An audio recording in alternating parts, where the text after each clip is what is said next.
Très bien. Nous voici de retour sur ce plateau, soit nous voici de nouveau. Encore une fois, nous sommes là, très chers téléspectateurs de la radio-télévision La Voix de l'Aigle. Bonjour ou bonsoir. Tout dépend du moment ou de l'endroit où vous êtes en train de nous suivre maintenant. Alors, cette fois-là, c'est dans le cadre de votre émission, votre magazine que vous aimez beaucoup, Parole aux prédicateurs. Alors, je suis très fier, très heureux de savoir que cette émission, elle est ces derniers temps d'une grande audience. Les gens nous appellent de partout et ils nous appellent même quand l'émission n'a pas lieu, même quand l'émission n'est pas en train de passer, on nous appelle. Que ce soit dans la rediffusion, on nous appelle. Et ça fait du bien de mettre à votre disponibilité quelque chose que vous appréciez beaucoup comme ça. Comme cette émission Parole aux prédicateurs. Une émission à caractère religieux, purement religieux, 100% religieux. 100% chrétien, c'est pour les enfants de Dieu. Et ça fait du bien parce que les enfants de Dieu se retrouvent. Alors ici, Parole aux prédicateurs parce que nous avons l'habitude de recevoir ceux qui prêchent. Ceux qui se disent ministres de l'évangile, ceux qui se disent prédicateurs, nous les recevons ici. Et vous, là où vous êtes en train de nous suivre à partir de votre écran, à partir de votre téléphone, à l'internet, partout, parce que vous nous captez même à l'internet, à YouTube. J'ai reçu les témoignages des gens qui nous ont suivis ailleurs. Comme le pasteur Lambert Kalomba que je salue, il m'a dit lui-même qu'il suit cette émission depuis Russie, là-bas à l'Istanbul. Ça fait du bien. Vous êtes à l'Istanbul, vous êtes au Canada, Montréal, vous allez partout en Australie, vous allez au Landabiso, vous allez à Kinshasa, na Congo Brazzaville, na Congo central, PBC Kanyon, Zinga Zinga. Ça fait du bien. Alors, vous avez bien tout ça là, toyambaka motei moko awa. Comme ça, tu as bino bozali kuna nanda ko bozuta ko ya awate bolanda botia miso bo veiller bino de ba sentinelle ya mission oyo bozo veiller botala nini bagoloba place nini bagosimba place nini bagosimba te parce que après avoir bango koloba après avoir motei ko na mituna na biso nous vous permettons de nous appeler et participer et accorder votre contribution pour prouver si c'est que le prédicateur a dit est vrai ou pas. Alors, il y a aussi des prédicateurs qui ne sont pas venus ici, mais qui sont en train de nous observer là-bas. Et Babengaka. Merci à ma pasteur Nyoso Bolandarabiso, et puis Bobengarabiso, et puis Bofeyaka. Tango Moninga na bino moté, azo répondre à Yokuno Fungo la Bible, ozo Fungo la brochure, ozo zela, obenga, pour oyeba kopesa équilibre. Bien, tozo ka sujet moko.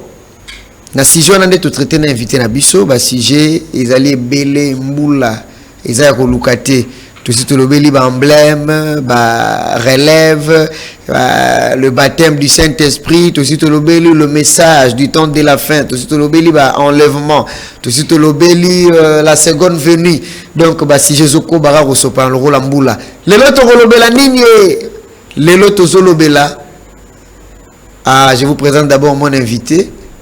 Mon invité au Nazanae Mokolo, moi lelo, Azali Mosel Nanzambe, Azali Motena Liloba, Azan Expérience, Azali Mokambia Église.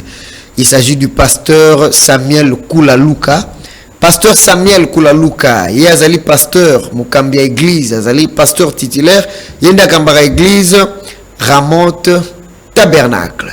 Nazanae Awa, je pense que Kuna Bazosa la Tukuba Moni Sabino Ye, Bomona Nano Longinae, parce que Tozali naye awa. Voilà, bon moni pasteur Samuel Kulaluka, le kale mom ke liboso na yone dali machine donc yele lo na ordinateur. O chaka timbo uzaba preuve. Uzaba preuve pour machine wana yenango nzambe nanga citation na citation Bible na Bible. Boba na ko bipe biso. Hein? Boba na ko bipe biso poto ba ke bozali ko benga te me bipe nanu poto ba amoureux. Loba linga ka émission Parole aux prédicateurs na loba ki boye ce que te karosala ka commerce suka na commerce ce que obeta ka masolo ya bale suka na masolo ya bale ce que sala ka masolo ya politique sala ya politique oyo masolo ya liloba na nzambe ya batei botika na biso to sala musala yango na nzela lisungi na nzambe loba pasteur Bomet Rokoba kaka liboso bosala biso bip bosala biso signe nazomona déjà ndenge bosala biso signe ça fait du bien numéro yango wana affiché merci beaucoup ba numéro déjà et donc bip biso ça veut dire que bozolanda. De quoi allons-nous parler aujourd'hui avec mon invité le pasteur Samuel Yoka Sige? Étant donné que vu le constant dégagé nous avons remarqué une problématique. Il y a de ceux-là qui sont pour ce que nous voulons dire, il y a de ceux-là qui sont contre cela. Qui dit vrai, qui a raison? Est-ce qu'une femme peut prêcher? Est-ce que la prédication d'une femme c'est une malédiction? Est-ce qu'il n'y a pas de femmes qui ont amené les gens à croire en Jésus-Christ? Est-ce qu'il n'y a pas d'endroit où dans la Bible il est interdit aux femmes de prêcher? Est-ce que qui a raison? Et ceux qui acceptent que les femmes prêchent? Et ceux qui n'acceptent pas que les femmes prêchent? Qui a raison? C'est ce sujet-là qui va nous départager aujourd'hui avec le pasteur Samuel Kulaluka. Tokolobana et moi quelques ngonga si manango binope beaucoup ya kokota tokoye basko position pasteur Samuel yazananga mulini basi bate yate sur ce notre sujet d'aujourd'hui sur les femmes prédicateurs basi o bateyaka atelemi penado ote ado lingisa ngwende adana cher. Elle est dans la volonté de Dieu. Toi dalibanda kanon nzambe. Bonjour pasteur Samuel Kulaluka. Bonjour, bien-aimé Yves Inkale. Je vous salue dans le nom précieux de notre Seigneur Jésus-Christ. Amen. Moi aussi, je vous salue au nom précieux du Seigneur Jésus-Christ. Amen. Est-ce que vous allez bien, pasteur? Je vais très très bien par la grâce de Dieu. Vous allez très bien? Très bien. Notre plateau de la RTVA ne vous dérange pas? Non, c'est très beau, c'est très bien. La machine que vous avez apportée là, ça ne vous dérange pas? Non, ça ne dérange pas. Je venais de dire que vous êtes pasteur, hein? Vous êtes prédicateur, vous êtes pasteur, vous dirigez une église. Je ne sais pas si vous pouvez confirmer ça aux téléspectateurs qui sont en train de nous suivre. Merci beaucoup. Comme vous venez de le dire, moi c'est le pasteur Samuel Kulaluka, pasteur de Ramote Tabernacle, au niveau de Pascal, c'est l'entrée Mokali, c'est l'avenue Mangengenge 128. Vraiment, il est vrai ce que vous venez de dire, je suis pasteur de Ramote Tabernacle. Très bien.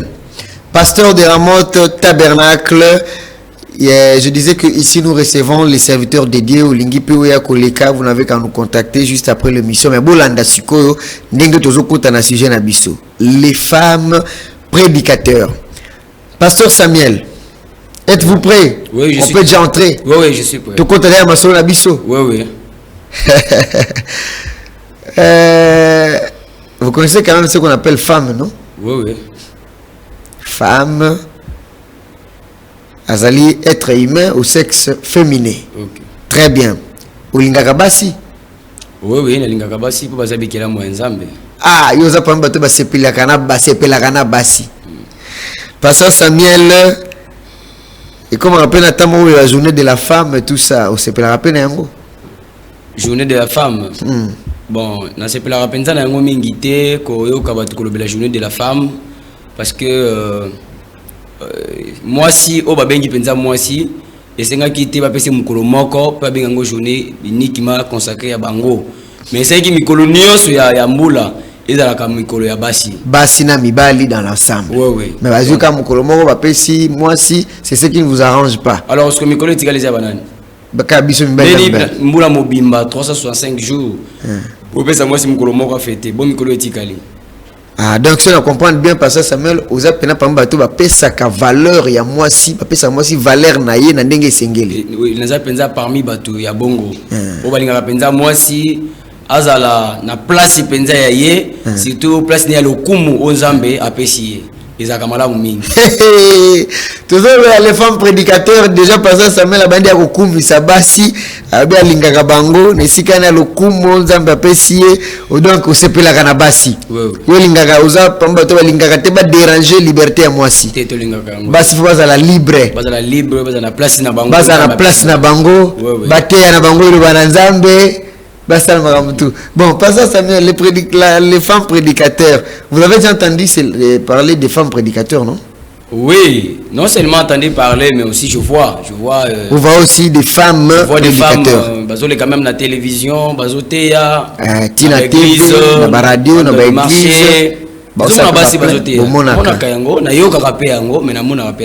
Très bien. Parce que yo lokola musali na nzambe et puis ozopesa mwasi lukumu na ye na ndenge na ye na sika na ye sengeli. Tango monaka mwasi azokoteya. Eza bato bamonaka ngo mabe, eza bato bamonaka ngo malamu. Tonga tuyeba koteya liloba na nzambe. D'abord avant tout simba nanu mwasi. Est-ce que koteya liloba na nzambe eza mabe? Avant tout simba nanu mwasi. Koteya liloba na nzambe est-ce que eza mabe? Koteya liloba na nzambe ezali loko malamu mingi o mutu na bomoi akoki kosala soki ezali loko penza eza ya mutu ya mingi o mutu ya sala na bomoi na ye lokola musala eza koteya ndelo bana nzambe soki eza na musala o eza malamu mingi o mutu akoki kosala na mokili esepelisa ye moko esepelisa batu pe esepelisa nzambe eza kaka koteya ndelo bana nzambe nde musala penza ko sepelisa mutu pe nzambe yango wana.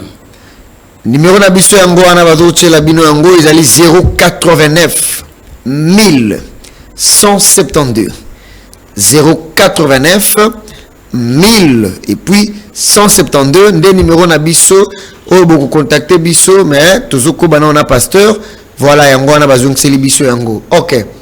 Soki eza na musala oyo ya mutu ya mingi o mutu esengelaki asala pasteur Samuel alobi ezali kote ya liloba na nzambe.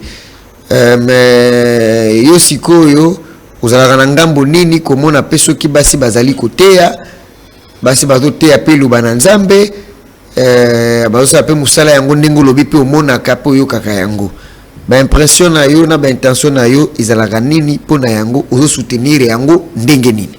Ok, merci beaucoup ndeko Yves na motuna na yo. Na kolinga vraiment bandeko bazolanda biso bacha pena moboke bi mingi po makambo tozolobela lelo eza penza mutu ya mingi komona mwasi koteya to koyoka mwasi koteya eza pasi mingi soki eza mosala o nzambe alingi mwasi ya sala yango biso batu tozana leloko ya koloba te contre yango mais lorsque tuzali kotanga liloba na nzambe pe komona mwasi koteya eza pasi mingi soki namoni mwasi atelemi nazoteya batu basi mibali esanga pasi mingi pote alongwe na place na ye mwasi azoteya alongwe na place na ye yeke ndo solo pasi ne liloba nzambe alongwe na place oyo eza donc place batie ya longwe yango akina place mususu eza place na ye te. Eza place na été déjà moi sur la moni moi azoteya eza azoteya malamu to mabe d'abord ya liboso parce que ça la kanga pote eza na place na été yango kotanga bible pekisi mwasi ateya te soki na moni mwasi azoteya déjà pour l'engagement déjà disqualifié même si azoteya eza malamu même ezo convaincre bato déjà le la bible nde pekisi yango mwasi ateya te ngasa la nga passe. Et donc, liboso ko ba comme introduction yangwana eza d'abord liboso eza mosala ya mwasi te po ete nzambe to akelaki mokili akelaki bato nzambe pesaki muto mosala na ye apesaki muto mosala nzambe alobaki yo kosala boye na misala to apesaki bato apesa mwasi mosala ya koteya te pe mwasi ya liboso oyo amekaka kosala eloko wana pe yango lelo tozobika o tozomona lelo mwasi nzamba apesaki Adam ne bandeli na jardin d'Eden nzamba alobaki boye apesaki bana mokili apesaki bango nyonso esengelaki bango basala babika ensemble mais na ba loi ba principe oza batelaki bango que ça ne touche pas ça ne fait pas et parmi pe abiloko wana ezaki pe na prédication. Moi si pe na pesa pekisa ki ate moi si oletika na place na ye na absence ya mobali na ye moi si akiko ka liboso mateya ya Satan Satan memeli évangile contraire au nzambe ate ya kiye alors bino nzambe saki bino que boko liambo mate boko lanze to na katikati ya elanga boko simba yango te bozala musika na yango olias a to se lo bawana apesi matoi na ye na mwasi na pardon na Satan azoki nzoto ya nyoka bali côté ya ye bali côté ya ye s'il vous plaît pasteur na que simbelo moko wana ozongino na début mais il fallait obisa biso qu'est-ce qui fait que Bible epekisa mwasi ateya ebisa biso nanu oui elo nini o mwasi akoki koteyela te alors que mutu nyonso nde aza mabe biso nyonso zoza mabe bato masumu na basi na mibali Yesu nde aki okufela biso. Mais quand vous dites que Bible epekisi kaka nde mwasi ateya, pourquoi Bible epekisi mwasi ateya?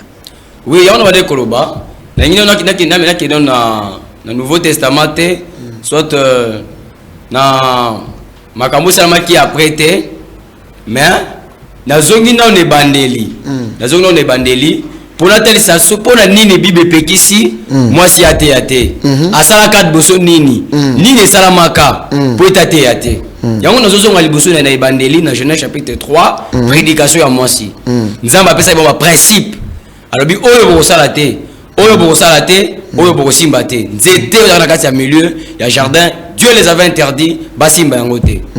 Alors en absence ya mobile nyoka Satan utilisé corps ya nyoka à côté ya mwasi nzamba seki bino ke bokolia nzete te oui nzamba seki bosimba fruit te oui nzamba seki bosala bote oui nzamba beke so bolia yango bokokufa ngana ebisi bino bokokufa te nzambe ndai beke so bolia yango bokoma lokola banzambe ale apesi litoi na Satan pe Satan convaincre ye abuki mibeko asali oza mapekisa kiye ole pe agarder on pona ye moko azu prédication wana ya mabe ameli pe mobali na ye tala prédication liboso mwasi ateaka mobali o esalaka tango amoni Adam aibisi Adam tala oyo nzamba pekisaka biso to sala nga deja motei mo uti oteyanga na moni ngoza malamu nga pe inate yo malakisi wana abandi ko enseigner mobali to sali boye to laki fui boye to bukaki yango izaki kitoko boye to meka pe yango ameki yango na mobali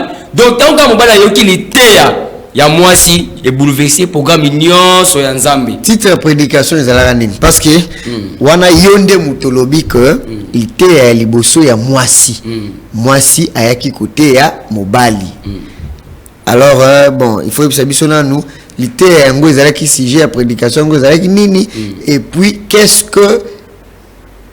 qui est ya mabe oyo prédication ya mwasi ememaki biso tout le temps la Bible peut tout le temps un message à frère Branham message à frère Branham où ils ont sa lumière na kati ya makomi alors parce que moi batumi bakotuna ndeni akolo ba sa lumière parce que un prophète d'abord c'est une Bible alors yango to kotanga pe ba makomi mosakoli parce qu'il y a un prophète c'est une Bible donc même si j'entends un verset biblique où je lis les prophètes la Bible et les prophètes ils ont le la parole de Dieu vient au prophète alors Bible lobby o nzamba pekisaka bango ezaki kolia fruit mais mosakoli William Mario Branham alobi fruit wana penzete ezaki au milieu du jardin ezalaki mwasi donc pour la kokile musika ezalaki sexe na permettre que babalana basa ensemble babika kwa mwasi mobile mais bayeba na nzoto te alors tango Satan ye pe ayaye ko mema mwasi basa la ekobo nde Zamba pekisaki yango ezaki condamné olipa garder na pona yemoko ekoba ute kosala na Satan nzela ya nyoka ayebe ko enseigner d'abord mobali ekobo asali pe amemi mobali asala ekobo wana prédication liboso tuninga temo zaki nini ezaki enseignement sur le rapport sexuel c'est la première prédication oyo Ève ateaka Adam et il faut ateya Adam ndimbi prédication mwasi mabeba moko koti et bouleverser programme nzambe de condamnation ba maladie ba morgue ba cimetière nyonso zomona lelo ba mpiaka ba nzala ba problème na mboka insécurité ezaki dit ya prédication moi aussi voilà là où nous commençons maintenant première prédication taba dégâts et ça là comment encore permettre la femme de pécher encore pour commettre encore les mêmes dégâts.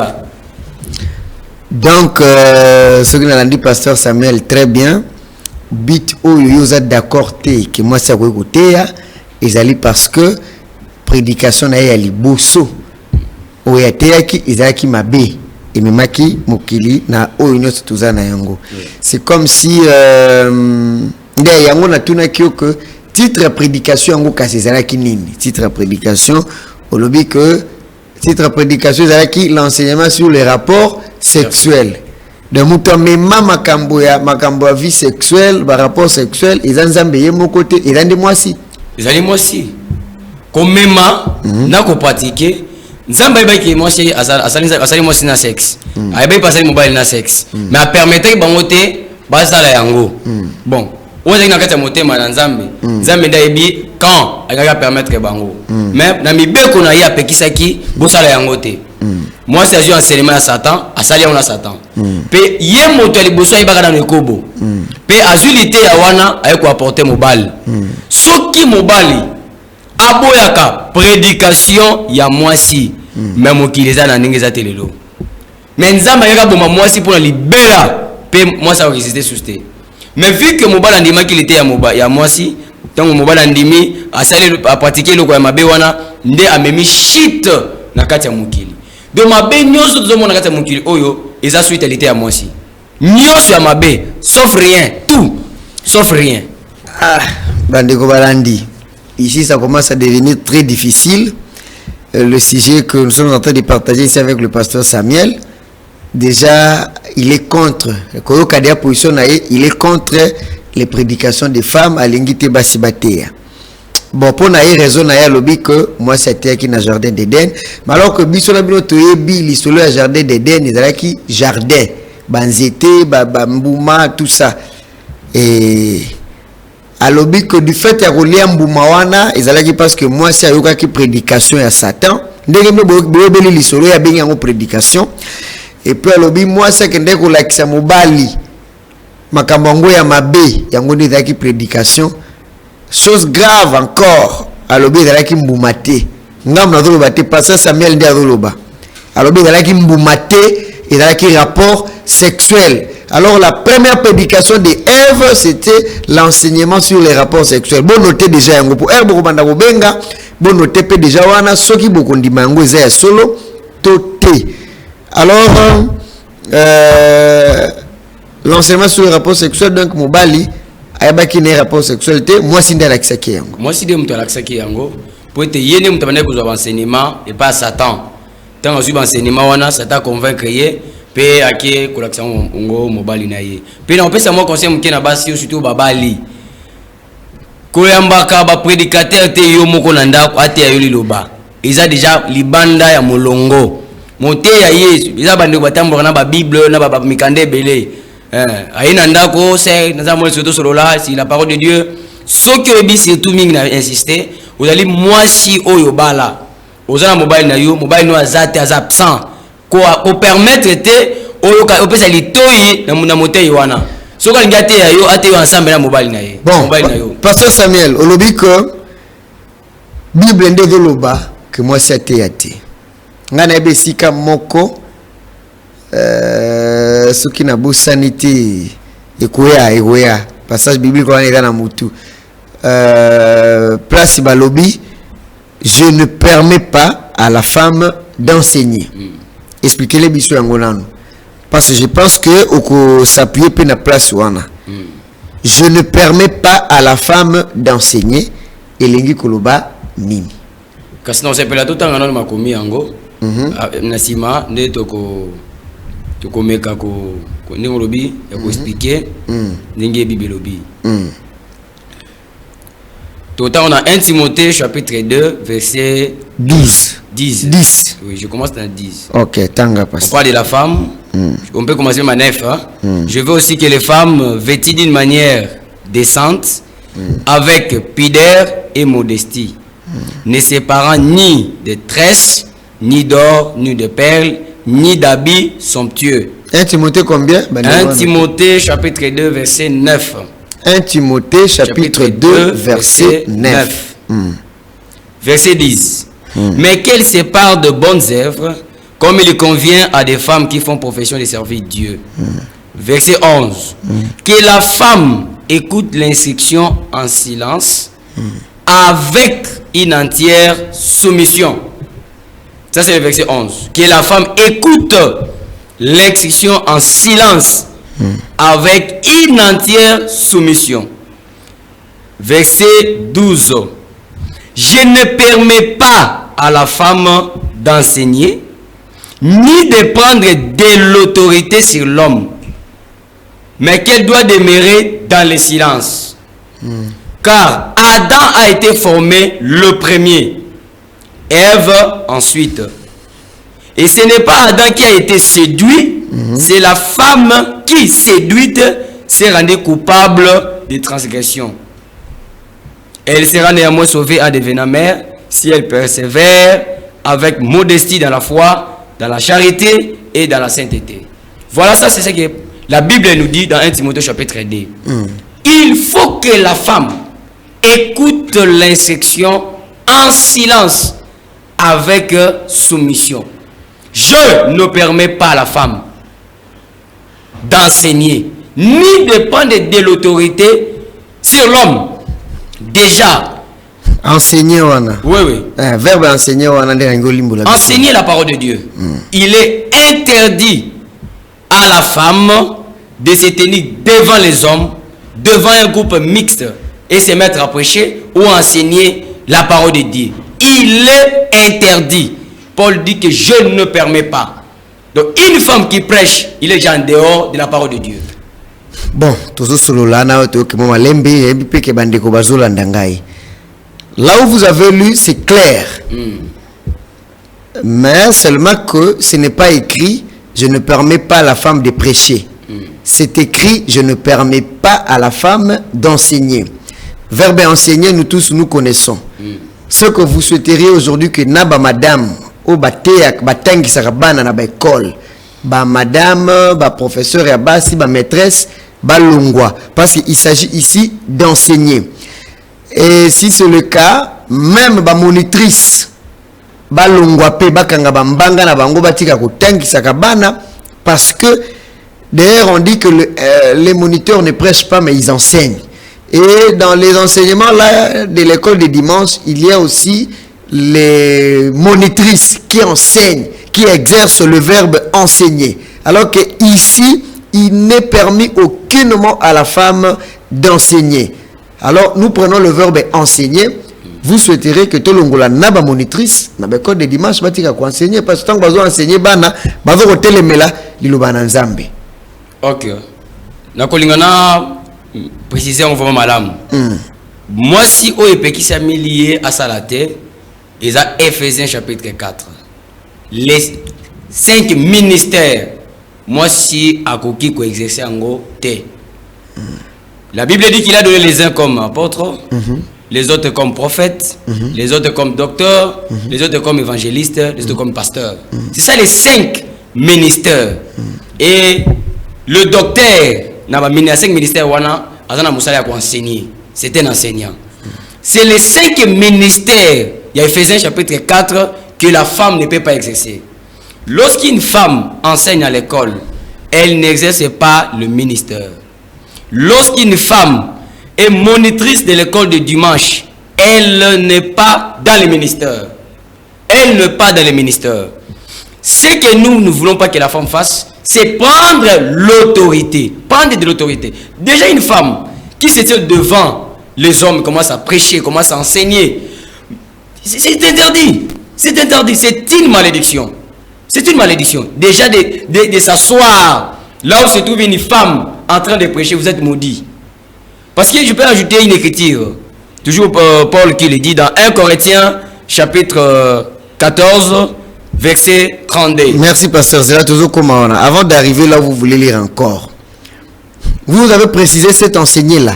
Oui. Je ne permets pas à la femme d'enseigner. Beaucoup de gens qui ne veulent pas que les femmes prêchent, c'est là qui s'accrochent. Na passage, je ne permets pas à la femme d'enseigner ni de prendre de l'autorité sur l'homme. Mais j'ai pris le verbe enseigner. Yo obimisango na 5 ministères. Au petit ministère, il y a docteur Ndemutu à enseignaka. Donc là, la femme ne se trouve pas là-bas. C'est qu'on peut avoir des femmes pasteurs.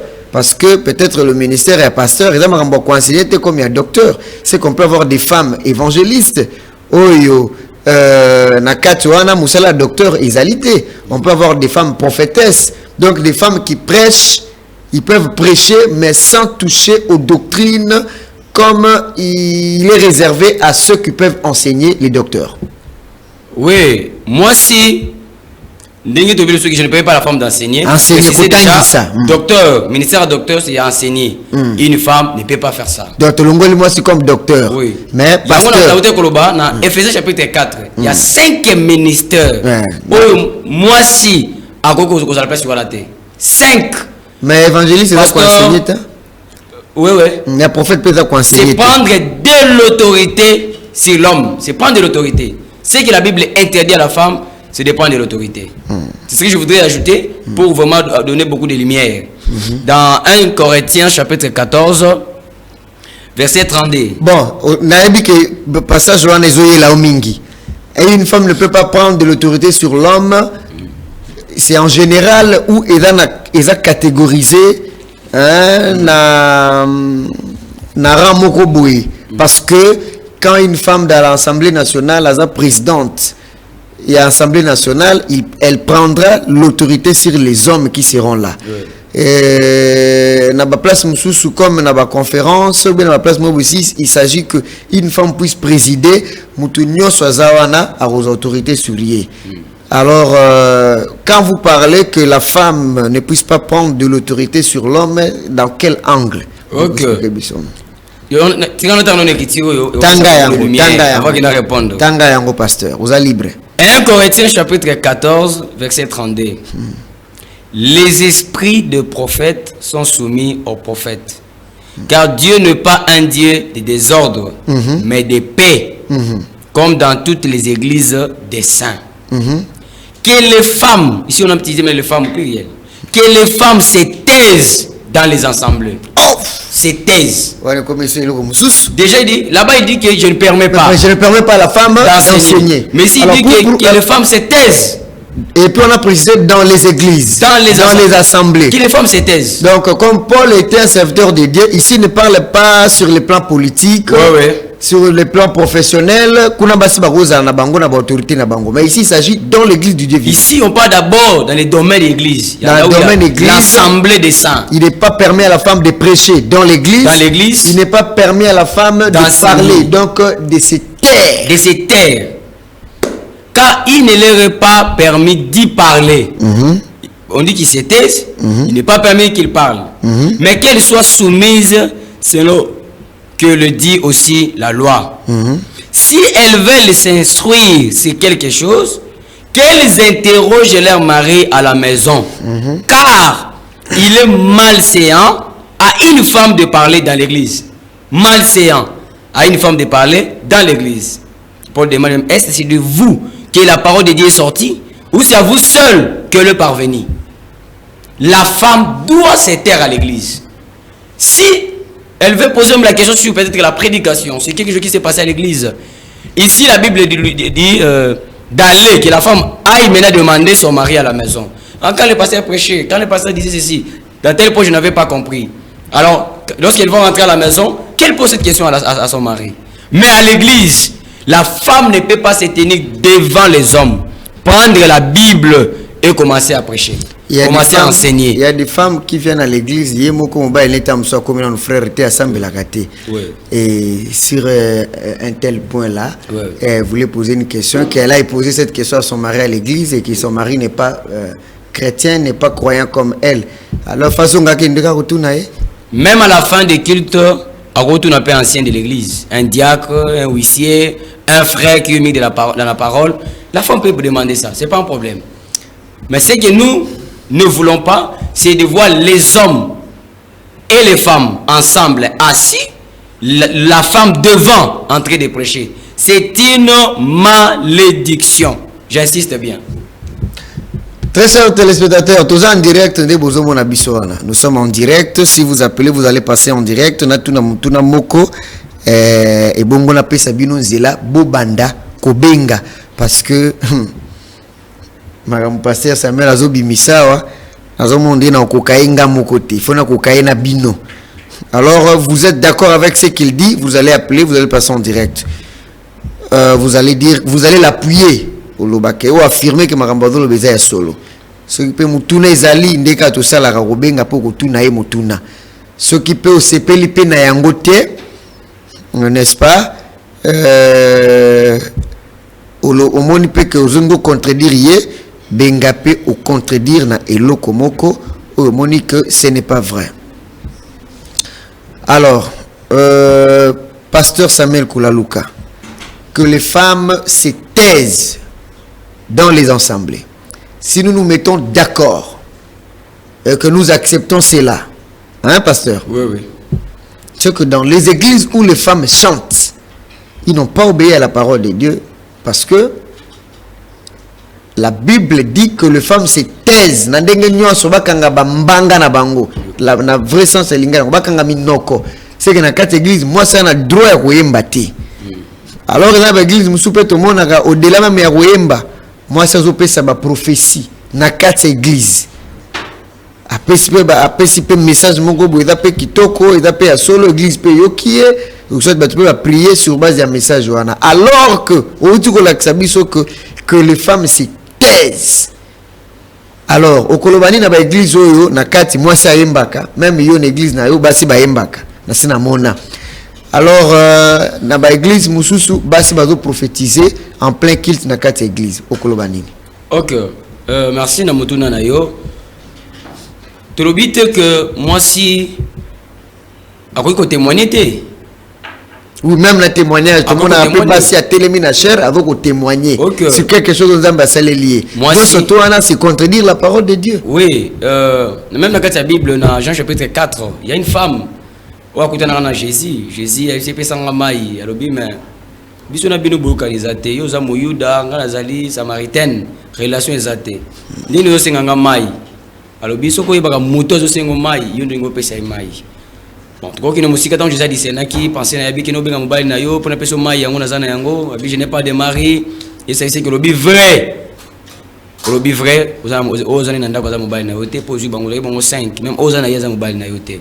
Moi ça le dit ba te akabiso ce qui messie aye akoso sur la makanisi na biso est-ce que yonde te messie wana Isabi c'est moi qui te parle moi si azaki convaincu pe akima kimbango akiko témoigner monene na nzambe pe izaki malamu batu balandaki Jésus na kati église sœur akokiko témoigner sœur akokiko yemba sœur akobeta tambunda eza mabete akoko beta clavier eza mabete ba guitare akoko prophétiser akoko loba minoko asika akoko mona ba vision eza malamu kinde kola biso ya mwasi eza mabengi na yango asala yango mais soki omitié na Ephésiens chapitre 4 je répète 5 ministères wanande oza sous na place na yo te wala longo na place na yo en dehors il y a ministère, moi ça na badon.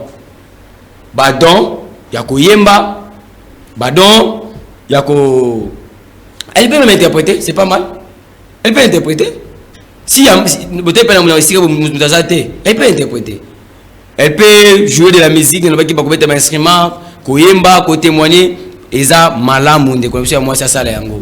Maintenant, au étalé côté yande et peki sami na moi si asala yango esika mibal bazali na ko préciser malamu ce qui c'est ça moi conseil moko boye ya ko pesa na moi groupe ba sœur ba vandi ensemble c'est pas mal c'est très bien mais ce qui obi na groupe wana c'est bo vandi obi ke mibal ata 5 ou mibal ata moko aza sœur nanga vanda il faut telemi obandi côté ya liboso ya 10 femmes ou 30 femmes et avec un homme seulement sache bien que au longo la place na yo pe oyo sala wana izasu le balanzambe te obimi libanda ya le balanzambe na mutuno ndeko ivatuni ya mwasa ko sala boete akoko sala yango na kati ya Biblia tout le monde qui après avoir traversé la mer rouge on a vu des femmes Myriam Zumbunda Betty Abini Onkwe Kiti c'était pas dans l'église. C'était très bien. C'était pas dans l'église. Mais moi si Jésus. Ah, on dirait pasteur comme parce que au Tangeli biso clairement là où la Bible dit que les femmes se taisent. Ouais. dans les assemblées, balobi pe na kati ya église bakanga bafanda kimia. Mais vous avez choisi kaka ya côté ya débatté ya te mais botiki basi lelo na ba église basi ba sala nyonso ya lingi. Aoyemba, avo témoigner, ao sala tout. Bobakisi o ya bino, mais Bible lobinde ba vanda kimia et bandeliti suka. Ça veut dire ane loko ya kusala te. Mais comment pasteur kaka yodo peksa basi bateya, mais kaka yodo permettre la femme peut faire tout ce qu'elle peut faire dans une église, mais sauf prêcher ozui yango wapi, parce que Bible et lobi bateya te. S'il faut se ranger nangambu na yo ke basi bateya te, tondi matotel ma femme prédicateur par rapport à l'écriture européenne que les femmes se taisent, c'est que bakosuka kana kote ya te. Il fallait na nyonso basala te. Mais le corps permettre nyonso basala c'est que côté ya pe faut bateya parce que au contredire le manzambe lobi que les femmes se taisent. OK.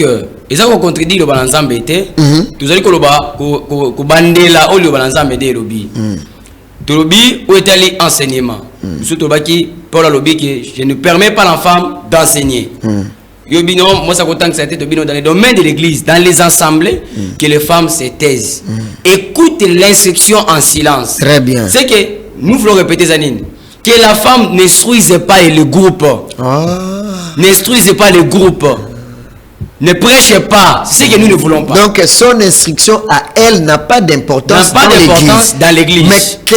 Mais qu'elle puisse suivre les instructions des prédicateurs. Vraiment, c'est ça. Donc, à quoi qu'on prophétise, c'est pas une instruction dans l'église. Moi, ça on a monné les moutons et le kobo, on a monné les beaux instructions. Mais lorsque on a terminé la chair, Zamba lobi boye, Zamba sali boye, on a instruire groupe. C'est ce qui est interdit. Instruire le groupe mixte.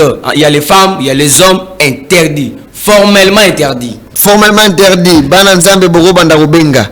Bogo banda kubenga na yamba ya bapel na bino ba prestation na bino par rapport il y a ba déclaration il y a pasteur Samuel Kulaluka tozo lobela sur les femmes prédicateurs soko bengi na yambi na bandi déjà koyamba.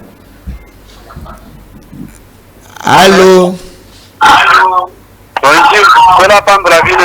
Amena pambla pe yo mingi bengi biso api kombo nani? Na bengi bino na kikoni ngai frère Justin Pona. Frère Justin. Josué. Frère Josué. Oui. Frère Josué na Kinkole. Ok. Donc émission za nango malamu. Bona ndenge Bible logi motiate ya te za nango malamu. Soki totani ndenge prophète ndila sanaka azaka kotea. Meme nakati na biso ya banibali Yesu. Soki vote ezosali manéglise bosa conforté te biso kaka ndali biso moko nde tovote. Donc na bamakambo wana donc etali basite donc makambo ya église na nyonso etali basite. Soki kopona pasite kaka biso mibali nde tokopona biso mibali biso moko nde tovote mais basi bango bakopanda kaka kimia biso mibali toti maboko eke liboso nde nsima wana makambo eke nango liboso. Donc ekamusaka nga mingi nde namonaka basi basimbi ba bible baoteya na église donc namiyokaka soni oma mosi atelemi na chie alati kola alati pantalon ese oyo koteya nga nini na okende wapi. Donc eza nango na tala na ntina moko te. Donc oyo nyonso alobi napesi kaka chaque akende kaka liboso. Donc nyonso napesi kaka po ya chaque akende kaka liboso olingaki nalobaka yango wana. Merci. Bandeko bobenga toujours on appelle la bino mais ya kisu ko évoquer le mususu qui ata ceux qui pour voter pasteur na quatre églises moi si a voté je sais pas ceux qui te resuka wapi awa lelo ceux qui te resuka wapi. On voulait prendre cet appel, il est parti Benga Okota en direct. Alors pasteur Samuel Kulaluka oyoki onde kwa lobi menanga kina Baxelo Mutuna alors vous permettez aux femmes de prophétiser parce que prêcher et prophétiser, il y a des choses différentes. Alors, vous interdisez aux femmes de prêcher. Est-ce que prophétiser, Bozo Pesanzela, ou répondre après si ma femme m'appelle. Allô, bonsoir. Amen, la pomme de la paix. Frère Nani? Oui, frère Trésor depuis Mitendi, toujours Kayo. On a vu vraiment avec soutenir le pasteur Samuel Azoloba. Côté sacerdoce eza mpe na basi te sacerdoce nzambe areservaki yango na Aaron na mwana na ye mais lelo tozomona pasteur écoute la pastorale est-ce que Aaron avait pas une femme mwana mwasi place neza na cuisine fazana malobi sadi wana ezali yango ozomona l'église eza rebele bato bazomona te mais même na jardin de benu ndenge nani eve akosaki Adam atengisi mokili de même les femmes sont aujourd'hui bazotengisa mokili nde ozomona oyo tozomona nyonso lelo de femmes pantalon na maladie tout ça parce que c'est la femme on veut tirer la chair qu'est-ce qu'il va porter comme vie il y a rien nous allons pas prendre la vie nos frères. Amen, merci beaucoup. Merci. Jusque-là, benga d'accord na pasteur, mais ce qu'on appelle d'accord on a été au monde que moi ça côté ya zala libre benga pesa pe bargima na yo pasteur na mbaso appel o. Allô, bonsoir. Allô, bonsoir. Oui, obengi biso api kombo nani?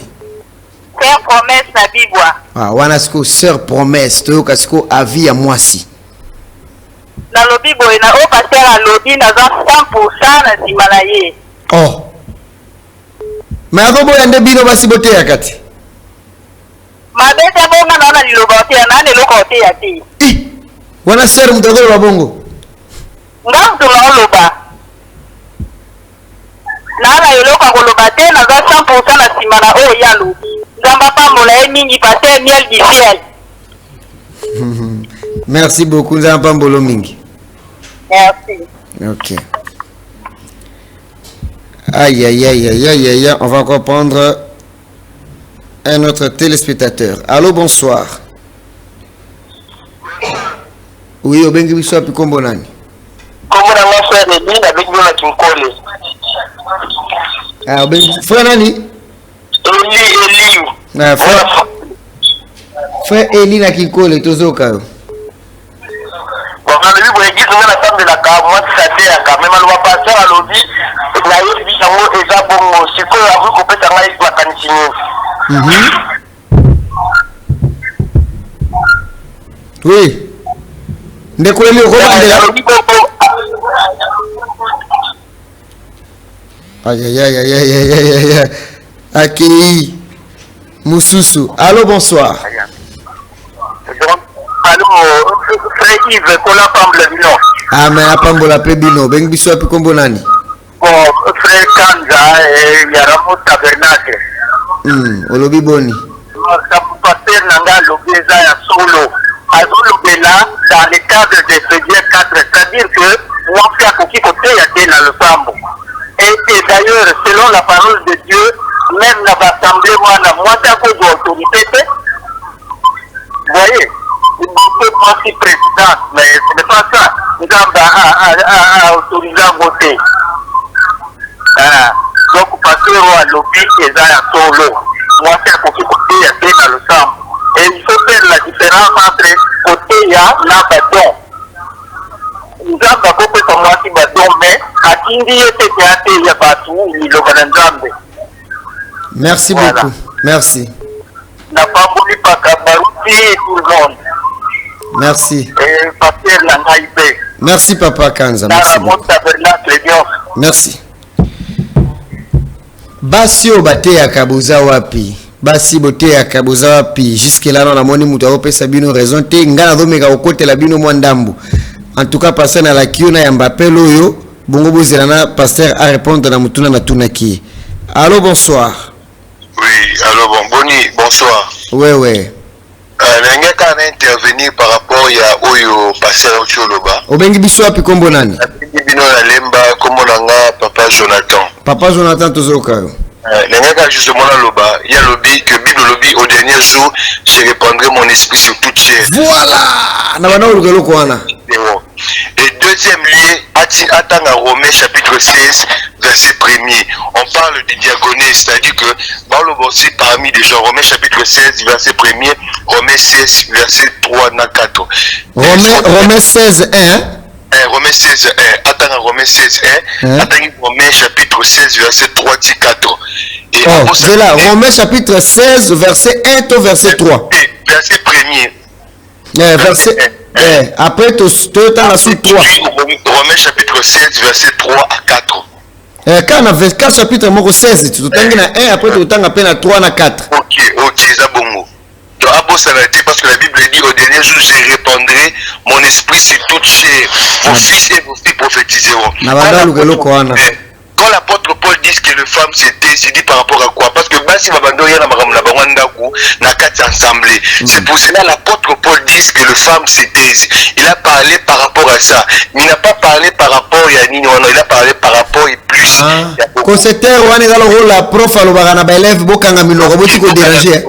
Ok, c'était ça.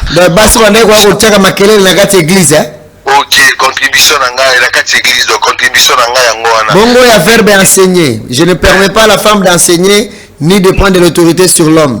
Non, il n'y a pas de problème, c'est ça. Quand on parle de ça, donc lui il avait parlé de ça. Mais le quoi Tozali, donc ça va réagir, moi si je vais réagir, donc je suis là, dans rappeler les sous-sous. Amen. Amen. Mais on dit que na o mususu alobi que apexi basi bateya. Wane zali pona makelele te. Je ne permets pas à la femme d'enseigner. Ko se thèse nde pona makelele, ko se terre. Mais je ne permets pas à la femme d'enseigner. Wane nda apexi bateya.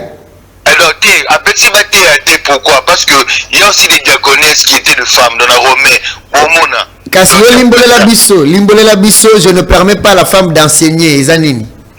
Quand on parle de ne pas permettre à la femme d'enseigner, l'apôtre Paul a lobby bongo pourquoi? Parce que l'apôtre Paul, c'est comment dire, c'est amitié au moins par rapport à tellement que les femmes, il y a plus qu'à bango. Et par rapport à ça, il n'a pas, il y a boy côté wana. Donc ma femme, comment dirais-je? Et là, papa Jonas, hein? Papa Jonathan, mais au début que ma place au PC amis balé, au PC nanou. Corinthiens 14 nde balobi batika makelele hein mais na Timothée nde balobi que moi si athée c'est ça non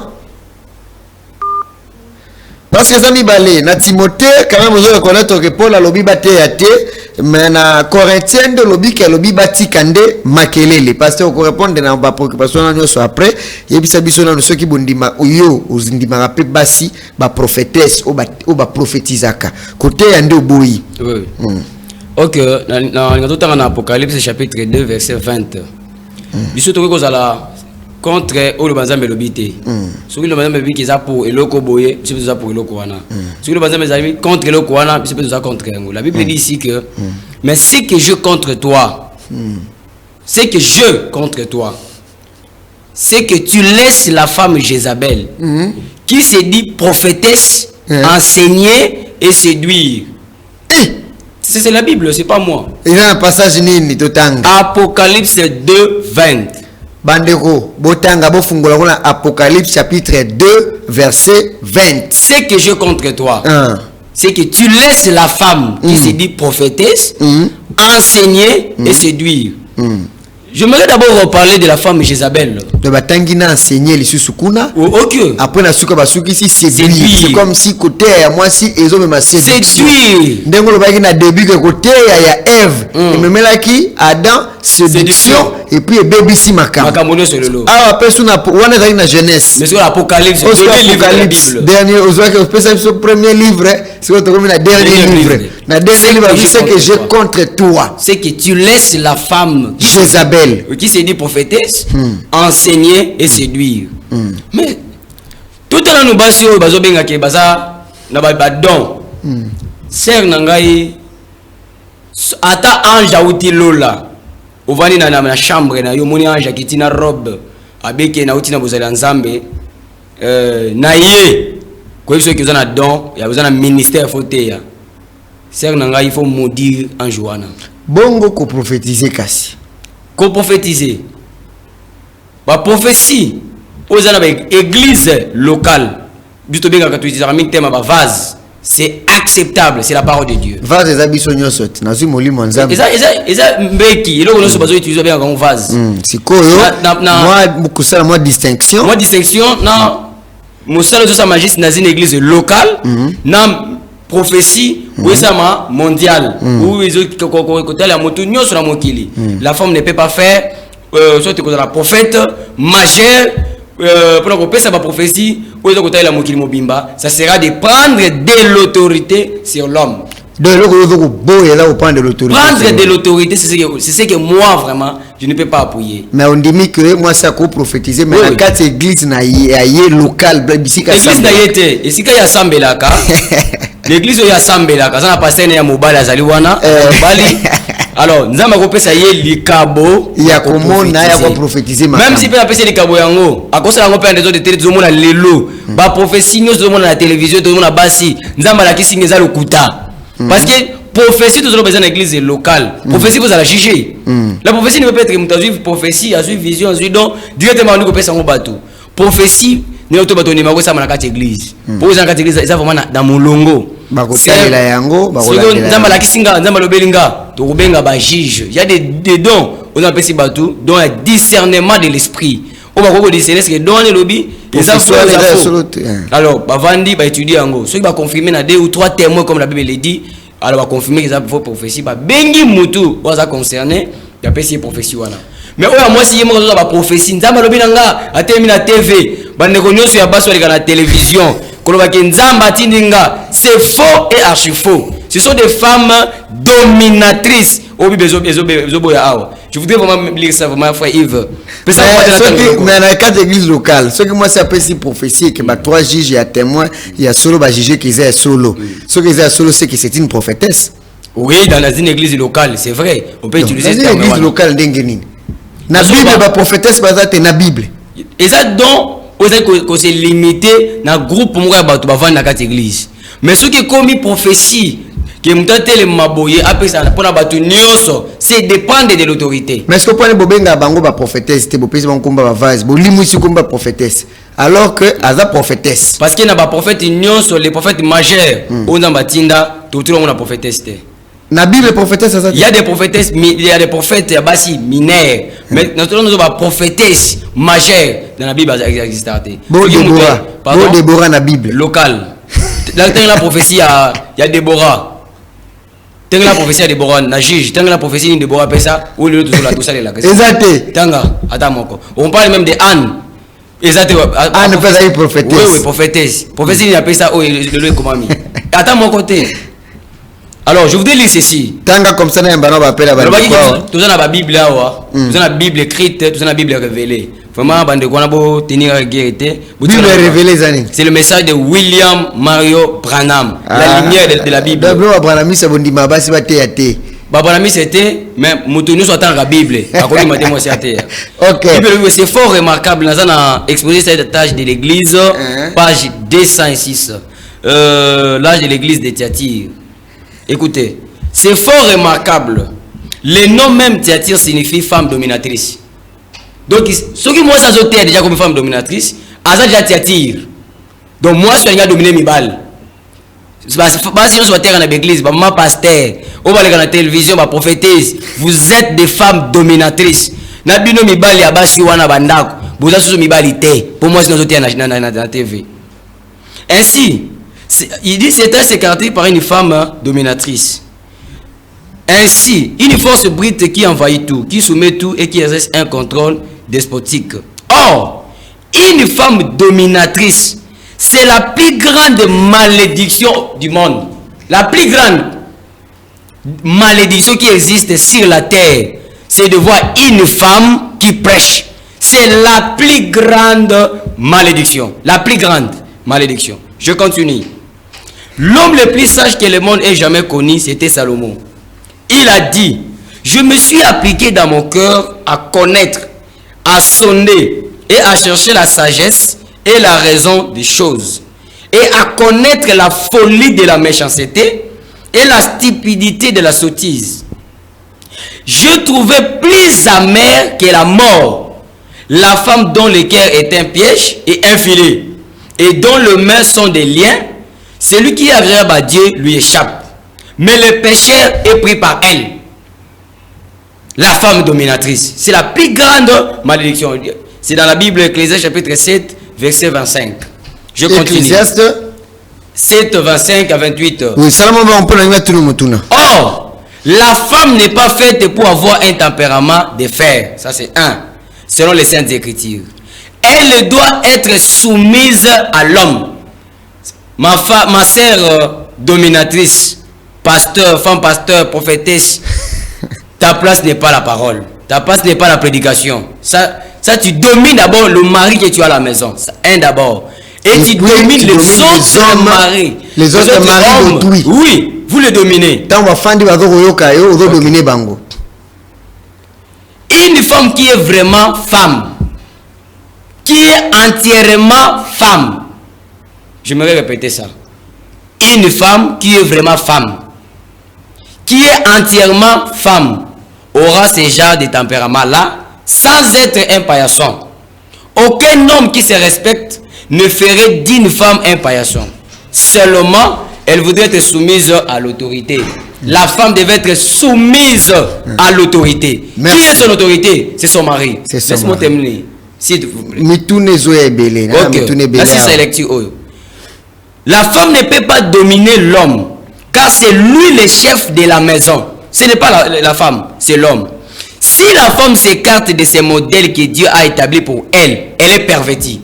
Toutes les femmes qui prêchent sont perverties. Bon, merci. Toutes les femmes. Merci, parce que je n'ai pas fini, je vais continuer. Ok. Namoni ndre bolongoli basi na makambu nyonso ya oiza vraiment spirituel makasi si tu à côté ya bolongoli mais botikele quand même qu'on peut prophétiser. Bon, la femme qui doit être soumise à son mari. Maintenant au cas où une femme et son mari dans la maison et que le mari tomberait peut-être malade et puis badana mwasi na yewana na ndako. Je ne pense pas que la femme là a le droit d'imposer les mains sur son mari. Pas bon de la peau, ça il ne lui est pas aussi permis. Parce que côté bah si était. Ce qui peut na bon de la peau na mutu, pour na mobali na ye, pour na bana na ye, ou bien à ceux qui peuvent l'église en gros, mais quelques membres de l'église, il y a un problème et que moi si elle est disponible pour nous prier. À quoi ça la yangote? Moi si kobo de la peau na ba malade et puis qui s'est mis na katia bibliette. Na autre côté ce que j'ai contre toi, c'est que tu laisses la femme Jézabel qui se dit prophétesse enseigner. Mais une femme, Marc 16, ils agissent pour la babalité, c'est pour tout le monde. Jésus a dit d'aller partout. Il a dit d'imposer le main aux malades, de prier pour le malade obéiront, les démons sortiront. Ce n'est pas un problème. Moi je suis bon de la peau na malade, to pour la mobile na yazobela, pour na bana, pour na bandeko. Eza mabete. Mais lorsque nakati église pasteur azali sans permission ya pasteur, c'est le moko mocha bato maboko wana ezali banda de banzambe. Très bien. Mais comment quand tu n'es mutuna? Utokoya, mutuna na bomba kiango izali. On a qui a église au moins si azote asala nini siku nakati église wana conseil passer semaine ya pesa ye. Là mtu mutuna kibona. Na kikole. On va répondre à vous. Sangisa yango na question oyo. Pona yo côté ngilo kisanini, prendre de l'autorité non? Oui. Instruire, prendre de l'autorité. Donc muto azo côté ya. Azo ko instruire bateau. Azo autorité liboso ya bateau ya zote ya wana. Oui. Alors muto azo autorité liboso ya bateau nyonso na basana mbali fa la kaka mobali. Il faut seulement dans la mobile. Ce qui a moi si atele maliboso ya bateau te azo beaucoup. Elle est pervertie. La plus grande malédiction qui existe. La plus grande. Très bien, répondre de quoi comme ça. Toko bako yamba bapel et puis na mituna misusu na tika nango a. OK. Et loko ndeko ko sala na kolingana tangeleza au frère bana masalaki. Ceux qui frère Branham malongwa ki l'église ya ba baptiste zaki na cause moko parce que on ordonnait le femme prédicateur. Oh, oui. Voilà OK ngolé lobi ceux qui frère Branham. Alongwa ki l'église. Non semble pas baptiste. Oui. Ceux qui abimaka na église wana. OK. Et là il peut monaki là où on ordonnait les femmes prédicateurs. Prédicateur pasteur Davis asengaki na ye alobi frère Branham dimanche oyo tozala na programme ezala ba sermon bazawana za pesi ba don il faut au leka au donner bango pour totina bango na chambre d'émission qui ne ko apporter le banzambi. Frère Branham connaissant ça se preuve nango na citation. Question réponse du 12 janvier 1961 paragraphe 96, c'est là où vous faites le Malembe.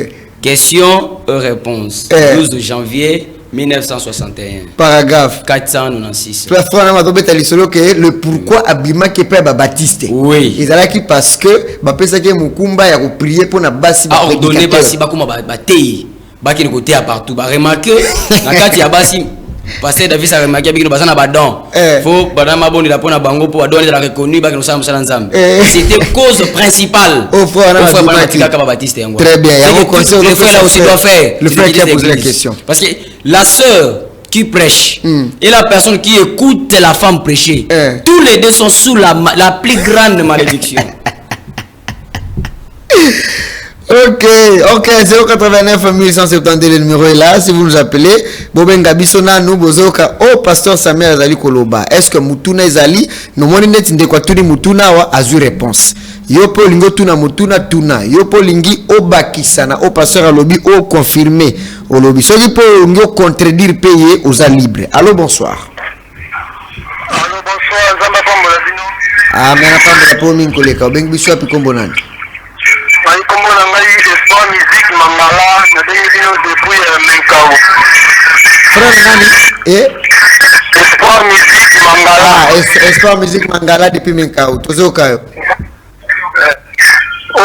Pasteur Samuel Kulaluka, Azolo Bakoureme, nous avons onction à côté de Nazali. Je peux faire onction Bissiko Zali.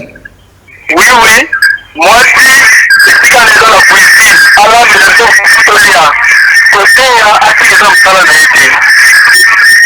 C'est quoi le truc par exemple, je vais dire maintenant, ça dit que moi si à Kenya, ça dit que déjà on le connaît esprit d'ailleurs, les autres nyonso, basta ni pas pour prophétiser. Frère Espoir, zalama musique à télévision na yo, zalana distance na télévision na yo.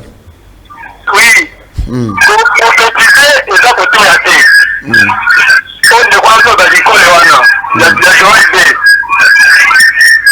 là côté la table qui prend pour prophétiser les passages pour prophétiser en bien. Donc pour prophétiser dans enseignement et donc comme il va y différent. Moi c'est à oui qu'on prophétiser, alors qu'on aime mais côté là les hommes sont là et côté pour enseigner. Pour les hommes sont là et vraiment Zambia tombe la moquille l'église Samuel na o azur beaucoup les autres sur ma carte, je peux faire même onction côté ma carte. Ils ont pris son onction hein.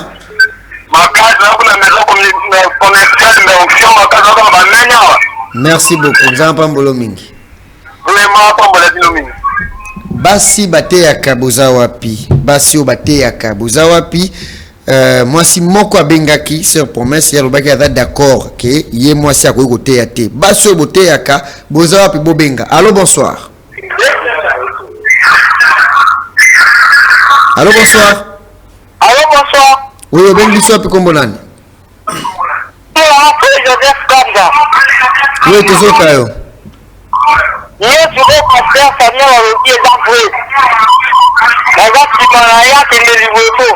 Merci beaucoup. Merci. Basio bateyaka bokoko benga omeka kotalisa na yoki papa Jonathan mekai kosunga bino kuna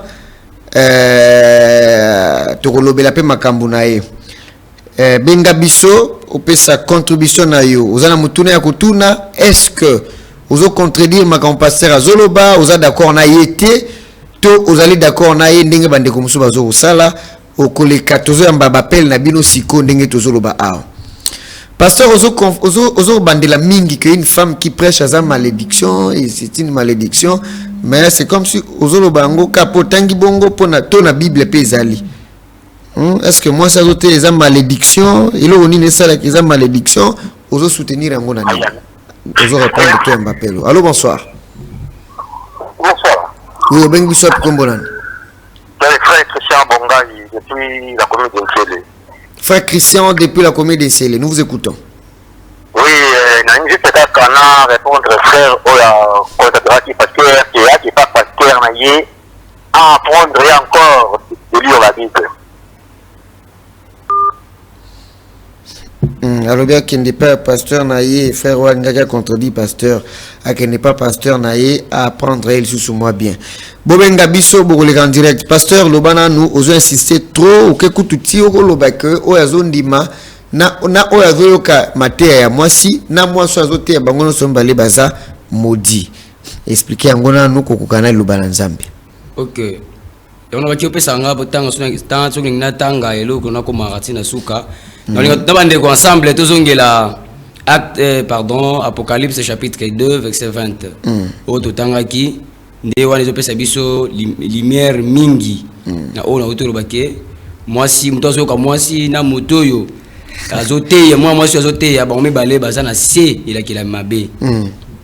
Excusez-moi nazoluka yango bandeko bozo yango na banda botanga. Apocalypse. C'est que je contre toi, j'ai déjà trouvé, c'est que tu laisses la femme Jézabel qui se dit prophétesse enseigner et séduire mes serviteurs pour qu'ils se livrent à l'impudicité et qu'ils mangent de viande sacrifiée aux idoles. Je lui ai donné du temps afin qu'elle se repentit. Elle ne veut pas se repentir de son impudicité. Voici, je vais la jeter sur un lit et envoyer une grande tribulation à ceux qui commettent adultère avec elle, à moins qu'elle ne se repentent de leurs œuvres. Dieu dit que je vais l'envoyer dans les lits de tribulation. Ceux qui ont se repentir, c'est une malédiction. Dieu prononce déjà la malédiction contre la femme qui prêche, qui enseigne. Et c'est lui qui laisse la femme lui enseigner. Bangonio sont ensemble, s'il ne se repent pas, ils doivent se repentir. Les femmes se repentir, ça veut dire quoi? Laisser la prédication. Oh maman pasteur, tika. Parce que Nikonangai. Mais le nous a pas signé que moi c'est en gros. Moi c'est azoté. Alors que la Bible dit ici que moi si il faut attendre bilambo et sengeli pour naïe à l'ata. Atia pakola te, bien maniki, ba pédiki, je ne sais pas ça. Alors au moins moi ça les qui dans le bossu azoté à bengi prophétesse, n'a pantalon. C'est une malédiction d'abord. Mais c'est d'abord une malédiction d'une femme de Rolata et la mobali. C'est une malédiction na moi si. Ya kotia biloko azotia wana parce que ninga pena na sunga bande ko bayeba. Moi si so la taka mayaka, wala taka biloko matoi, aza esclave à Satan et libéla na bomo inaye. Déjà esclave à Satan libéla na bomo inaye, a telemi pe ali côté ya batu. Yo déjà esclave à Satan. Wana baso azote ya mais en plus ala mayaka. Bomo na bango te. Bota la bango.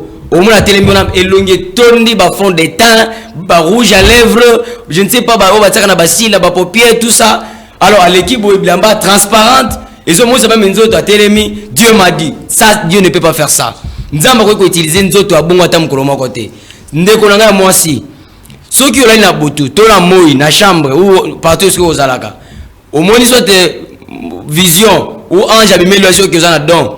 Il sait pardon. Aux en ministère, il sait pardon ange.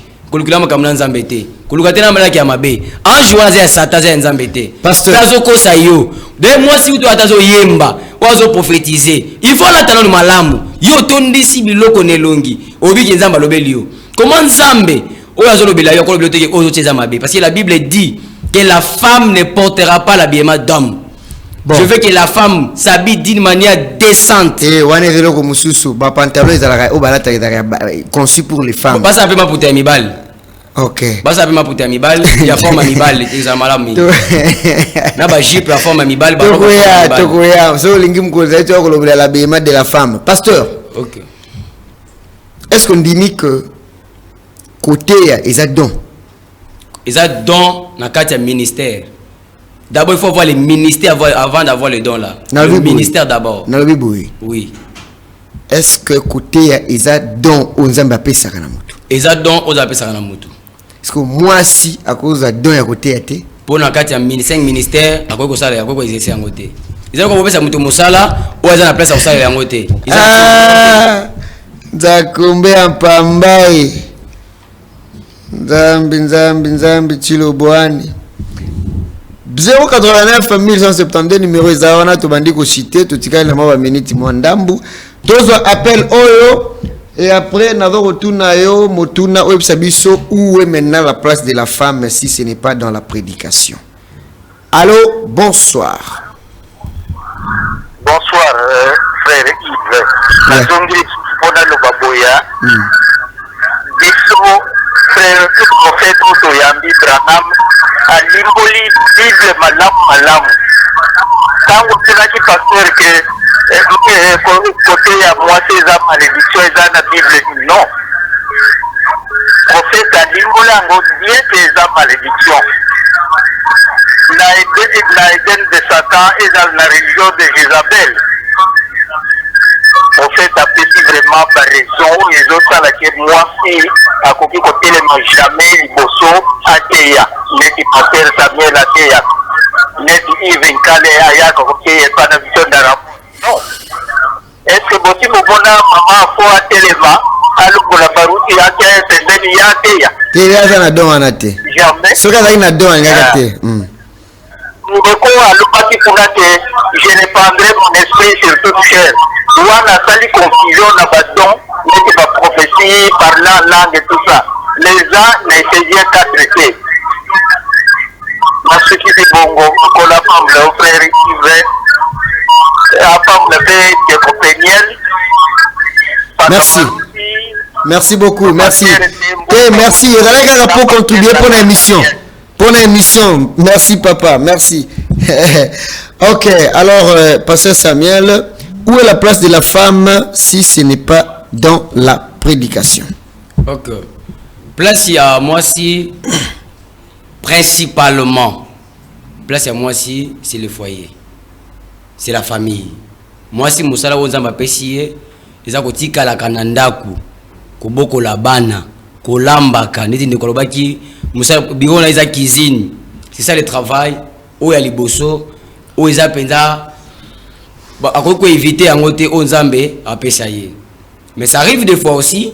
Ils ont basi des fois ça arrive dans la famille. Mobile à Salaka, mais ça peine la possibilité mingité à Sengi Mobali. À Salama Moussala Moko Boé pour assipier Mobile. Na ba problème aux ayakati à famille et que vous allez d'accord. Mais Moussala na place on a pas si moi si ils allaient l'indaku. On le tout monde le monde à moi si ake Moussala azui bawazo benga la bonne azui c'est satiki na ndaku pour abattre la bana aboko la bana moi si na Moussala. Ils a parmi ba cause aminene tout ça ba kuluna ba phénomène nous ma bezo mona ba garçon ba fille c'est suite que ba basi batiki o eza principal Moussala appelle ça bango batiki yango ba miti la place ya mibali c'est pour ça même les mibali besoin de misala suite aussi aux femmes si ba place ba basi bazo occuper wana ezaki ba place mibali bazo occuper mais presque belé pe mibali bazo ngoya bazo Moussala mais le basi ba batimi na Moussala batiki o nzamba pesa bango yo mwasi okenda ka Moussala olongwaka 6h ou 5h na ndako oza docteur oza ceci cela okenda ka Moussala ozonga 21h 22h mobali abalaki yo poke na Moussala oza butu bana ozobota affection mame ko zala wapi conseil éducation ni bazana yango. Voilà, merci pour la place on a toleki pasteur Samuel Kulaluka okolobasiko nini parce que ils en a battu o ba bongola mitema ba koma ba chrétien pour ayokaka prédication ya mwasi oyo zobo ya wana parce que atabu gangi basi bate ya kakaka et puis il y a les gens qui ont été convertis qui ont cru en Jésus par la prédication qu'ils ont écoutée de la femme et aujourd'hui sont devenus chrétiens. Qu'est-ce que vous direz à ces gens-là? Okay. Et les femmes qui continuent à prêcher et par leur prédication les âmes viennent à Christ parce que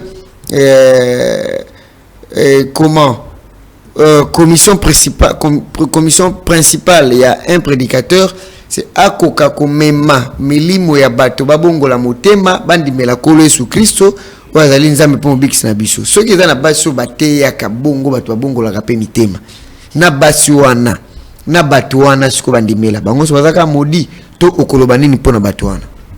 Ok, merci beaucoup. Bato bakoloba babongola mitema na mateya basi bon elibosi na otuna motuna na bato bazola na bebe biso que abongola motema po akende wapi parce que après akende lola andimeli Jésus ce qui est condamné déjà condamné. Bible lobi que moi si até moi ça bandi côté bato ba ebilo bananzambe te bandi ko ya koyoka ye pe bazolobi ki bandi bongola motema pona ngai ko bongola motema wana nazo mata place na yango te lo bananzambe pe nazo ni ma ko bongola motema wana te ko bongola motema wana bozo bana sens nini parce que moi si le côté pekisa meli ate à côté le matin abandi côté ya pe Saint Esprit yé pe bon la vie abatu et que ça la ngote mutu na bongwani par rapport à quoi bongwani na nini atiki nini parce que mtokolo bano tona kinele pas moi si wana apesika moi leçon na tika ko yiba na tika ko yiba cela ne fait pas de vous un enfant de Dieu.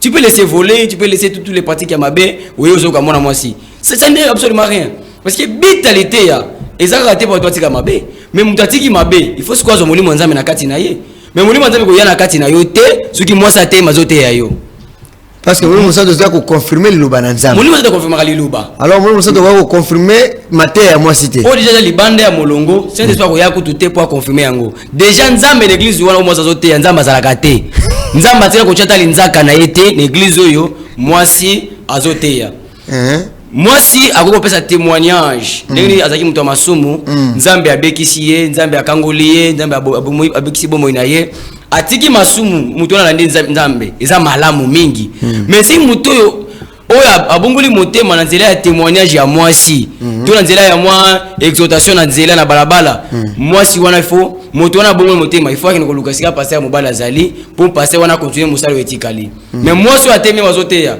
azoloba ki azobonga na batu mitema pe bato zo ba mingana bongola motema pour moi ça teyanga ndeko na ngai ozo kanisa ningo tika ko yiba bo sana teya kayo to tika ko sala mabe ndela sike nzamba ndimiyo nani osale lokote ezalo kwa mutu longo na liziba oyo kota na fleuve osale no lokote fo bima nde mobimba na kati ya mai ndela na kati ya bobo na obimite olongo na eta oyo koti na eta musu osale lokote prédication ya mwasi to lobite ke mwasi soki to pesa ki nzela te ya ote ya mabe mosolo bana mabiki ya mona basi bazote ya makasi koleka ta mibali mais à côté ya kaka te parce que pesa meli nzela te même si ate bato bongoli mitema ate ya te pour pesa meli nzela te yo kaka mwasi ozo na église mwasi ate yaka conseil o lu banza mezo pesa yo lelo bima na église wana pour ça ko l'église wana aucun affaire yo mondimi na pasteur a mwasi bino mbali boza ba candidat pour l'enfer voilà pourquoi nazo conseiller bino ngai ndeko na bino bolongwa longwa place wana kini ko luka elo sambo yo mobali azali mosali nzambe azali pasteur azoko apporter parole donc vous avez déterminé définitif que moi c'est à côté à terre mais les choses ça interdiction formelle de tout ko longola te to ba accepter interdit côté la ngana peut moi raison ils na kati église mais moi si na kati bis ate ya pekate pourquoi l'église akoki côté ya te parce qu'il y a tellement zote ya na kati église na kati bis nini yo zo benga église na wenzi atelema zote ya batu na balabala côté ya bazo na biso wakanisa so bino tokenda kana ba temple na ba bâtiment ototonga na ki église et on les églises c'est lieu de rassemblement même si mutu comme les rassemblements c'est l'église parce que le mot église là c'est les appeler à sortir hors de pour entrer dans Israël ezalaki peuple de Dieu donc en Égypte maintenant ba bimi na exode nde ba komi église donc ceux qui mutu bimi na mokilité na za église té appelle moko ya suka ceux qui mutu moko obenga toujours appelle moko tumbale ya suka na poser question tout celui-ci donc bon voilà tout maintenant on appelle après tout mutuna ya suka. Allô bonsoir ndeko. Bonsoir nda pambola bino. Amen pambola peo. Amen nda pambola mi Pasteur Samuel. Nyonso azoloba eza libanda liloba nzambe te. Eza libanda liloba nzambe? Eza libanda liloba nzambe te. OK. Wana liloba nzambe. Oui, conforme na liloba nzambe o nyonso azoloba. Mwasi aza na droit moko te. Yo kana eza droit, aza na droit wana te. Et puis, ce qui le nzambe lobby échangera te. Comment c'est nzambe akopesa mwasi ministère kaka te aka quelque part même pas l'église. Aza na ngote parce que mwasi na naza ministère te. Oh ngana lingana souligner que mwasi azwa ministère te. Parce que le bien déjà que parmi les ministères que Dieu donne dans l'Éphésiens 4, mwasi place nezate. Zama pambola bino. Donc contredire Bible, depuis Bible lobby en déjà dans 1 Corinthiens chapitre 14, verset 34, que les femmes se taisent dans les assemblées. Si on continue, donc, moi si tu m'as abandonné, donc moi si place finalité à Isaac, dans un ministère, c'est na boyi yango na simali lo banzam. Soki ezana place mo na Bible nde bongwana ngana ko soutenir mais loko na Bible ezate na boyi yango nzamba pambola bino. Amen. Frère Lobé avec décision. Pasteur, Bible pende mutelobi poto cité, to comme na suka. Bible oko répondre na mituna bandeko mibale. Moko atunaki tangu Yesu asekwaki. Batu ya liboso oyo bazwaki ngolu ya komema sango ke Yesu asekwi parce que évangile lelo ezali ko annoncer la bonne nouvelle que Yesu aza na bomoy.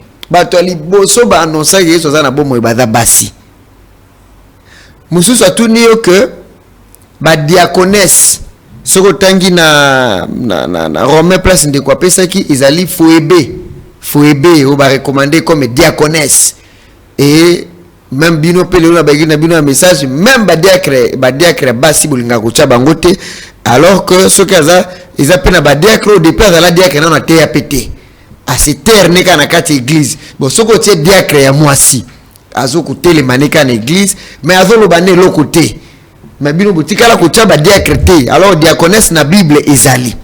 Et puis, baso bakendai ko annoncer que Yesu asekwi bato ya liboso. Ezala ki bandeli évangilité, pasteur. Lobawana et puis tout ici. OK, merci beaucoup. Tout bana na baso bakendai ki na sépulcre tango Jésus qui dimanche matin où il s'est a ressuscité d'entre les morts. Baso bakendai ki bakuta na Jésus. Jésus a dit que ça va disciple que azasu na kundate, Jésus ça sekwi. Mais bandeko l'été tout est global bien tout est sur la gamme le bateau sur le bac instruire n'a quoi informer et c'est donc différent de konangai mutai ko informer opeso sango même avec na ikate kitu so la bossera yo ko inviter yo na pas na biso tout na milulu boy na pas na biso mutu abeki c'était un témoignage que ba moni Jésus-Christ a sekui d'ailleurs pour autant que témoignage on a fêté pour ndi maman na liboso il fallait que Pierre aussi a qui confirmer. Parce que pour le côté c'est que maloba basi mena kana ngoya te balobi na boke sa suite moni nana ni mayoki mutani makita il a fallu que Pierre a commencé sika yango yepe amona asimba yo pesa pe témoignage ozomona na ozbi ke basi faut basa ba diaconesse Fouébé na kati ya Bible na Romains chapitre 16 quand de kwatanga ki oui parce que ba diacre nyoso tende bateaka akocha diacre moi si nateaka na ete parce que azali ka bakoteya non Bible lobi ke moto yo alingazo à charge il y a diacre il faut de la propre enseigner il doit enseigner obligatoirement il doit enseigner il faut de la propre la enseigner il doit enseigner il doit enseigner quoi la Bible dit dans 1 Timothée chapitre 3 elle doit ou il doit enseigner so aza moi si aza diaconesse faut te mais la baguise est belé dans la diacre il a côté mais alors que tu vas pas na place au basi baza capable à côté mais diacre ou abengi diacre il faut de la propre l'enseignement il faut être capable d'enseigner. OK. Un diacre même s'il ne fait pas ça il doit être capable ninge tout temps au continent ba diacre na Actes chapitre 6 la Bible dit au verset 1 en ces temps-là le nombre de disciples augmentant les hellénistes murmuraient contre les Hébreux parce que leurs veuves étaient négligées dans la distribution qui se faisait chaque jour. Les 12 convoquèrent la multitude des disciples et dirent il n'est pas convenable que nous laissions la parole de Dieu pour servir aux tables. C'est pourquoi, frères, choisissez parmi vous 7 hommes de qui il aura un bon témoignage, qui soient pleins de l'Esprit Saint et de sagesse, et que nous chargerons de cet emploi. On n'a pas dit 7 femmes, on n'a pas dit ceci, c'est là. On n'a pas dit 6 hommes et une femme. Jamais. 7 femmes. 7 hommes. Je voudrais terminer par et monsieur Sili. Je voulais terminer par ceci. Et monsieur Sili, mais obi ke ba ça que la kaki au temps de la fin, au dernier jour, pour répandre esprit. Na molimo nyoso na basi na mibali tout ça ba kopesa molimo nzambe mais bo pe que ça basi baté alors que le bazan peu lobi avant muto te faza na molimo santo parce que moi ça na deux à côté avec pe na molimo santo bobo ya te pona nini alors que prophétie et la que pesa que au dernier jour je répandrai de mon esprit sur toute chair. OK. Molimo santo nzambe alakaki a ko répandre le kula ba jeune ba prophétiser ba mbengi ba vision ce n'était pas seulement pour la prédication. Nakangi bisaka. Izaki pour la koyemba. Molimo sote na kati ya mwasi. Lukoza na molimo na nzambe. Oye koma. Sente simde koma lilo ba nzambe. Sente siwa tango yekati na mwasi. E bana kwesa mwasi nini senga sala, nini fa sala te. Molimo na kati ya mwasi et comme maïe na badon ko yemba na kati ya mwasi et comme les doit prophétiser amona ba vision sauf côté ya bona ba vision soki amoni ba ko ebisa ek ba opese commission eza susu nzambete même soki avec ki yazi molimo za malakaki pe etindi ateya akake ba mingi za molimo na nzambete eza molimo ya satan koti na kati nezo kosa eza molimo ata moni ange ata moni ange ngena na ba accepter moko boy parce que ici tout homme qui permet aussi à la femme de prendre autorité s'écarte aussi de ses modèles. Il est aussi perverti. C'est pourquoi ça c'est l'homme. Une femme ne peut pas porter des vêtements d'homme, ni se couper des cheveux. Elle ne doit jamais porter des vêtements d'homme, ni se couper les cheveux. En le faisant, elle envahirait les domaines de l'homme. Elle prendrait autorité. Elle se pervertirait. Et quand une femme s'empare de la chair, c'est qu'elle a ordre de ne pas faire, elle montre de quel esprit elle est animée. Être une femme dominatrice, c'est être antichrist. Fais sa référence à Mabutangi. Âge de Thyatire, exposé, page 207. Merci. C'est qu'elle n'a pas l'ordre de ne pas faire.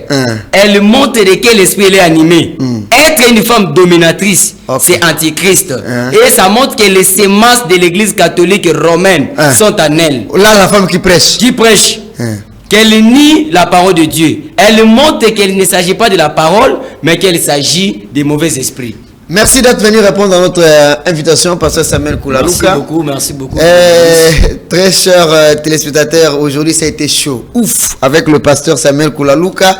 C'était Bendabika. Il n'a pas voulu permettre, même matin, à moi, mouké, dans la seconde que moi c'était.